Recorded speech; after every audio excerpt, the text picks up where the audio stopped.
Welcome to Crisis in Perception, where we examine the systems shaping our world one book at a time. George Orwell, his name has kind of become a political weapon, hasn't it? For some, he's a traitor who betrayed the left. For others, he's the conservative hero who saw the truth about socialism. But here's the thing. In his fantastic book, Why Orwell Matters, Christopher Hitchens argues that this whole political tug-of-war completely misses the point, and that the very reasons people fight over him are what make him more essential right now than ever before. Hitchens really boils Orwell's entire legacy down to one core virtue. It had nothing to do with which party he was in. No, it was all about what he did when his own side was wrong. And that's the absolute heart of it. Orwell's real value wasn't loyalty to a party. It was his unwavering, almost stubborn refusal to lie, especially when it would have been easy to lie for his own team.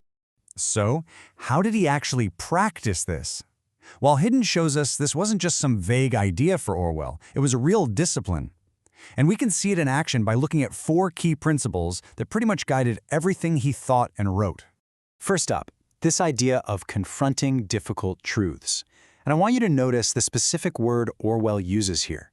He doesn't just say he had the ability to face unpleasant facts, but a power. He saw it as an active force, like a muscle you have to build up, particularly when a fact flies right in the face of what you'd prefer to believe. Second, he basically declared war on corrupt language. Orwell totally understood that the first step toward tyranny is twisting the meaning of words.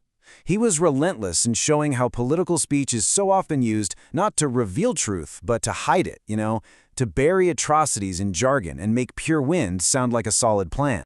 Third, he was all about intellectual independence. Orwell was born to be a pillar of the British establishment. He came from a conventional background, served as an imperial policeman. He was supposed to toe the line. But he consciously broke away from all of it. He rejected the easy, prepackaged opinions of his class and his political tribe to figure things out for himself. And this brings us to the 4th principle, and this example just nails it: moral consistency.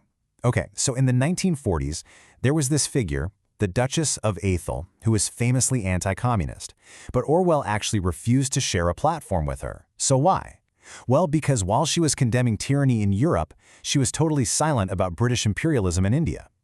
Orwell's point was simple: you can't just pick and choose your outrage. If tyranny is wrong, it's wrong everywhere, most importantly, when your own side is the one doing it.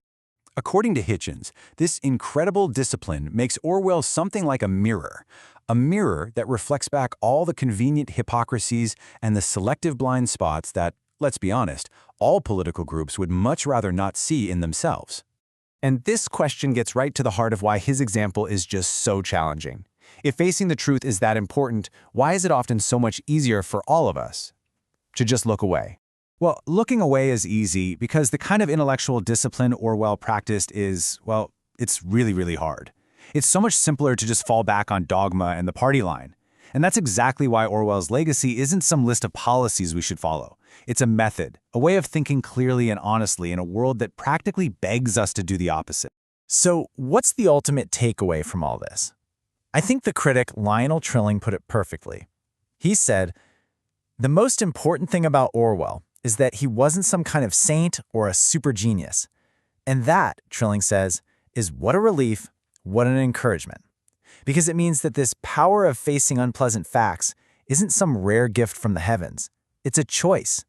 It's a discipline that any one of us, if we're brave enough, can choose to practice."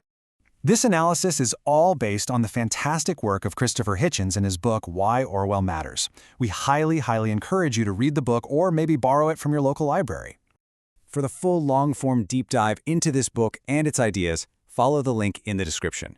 If you enjoy systems-level analysis like this, please subscribe and comment with books or topics you'd like us to explore next.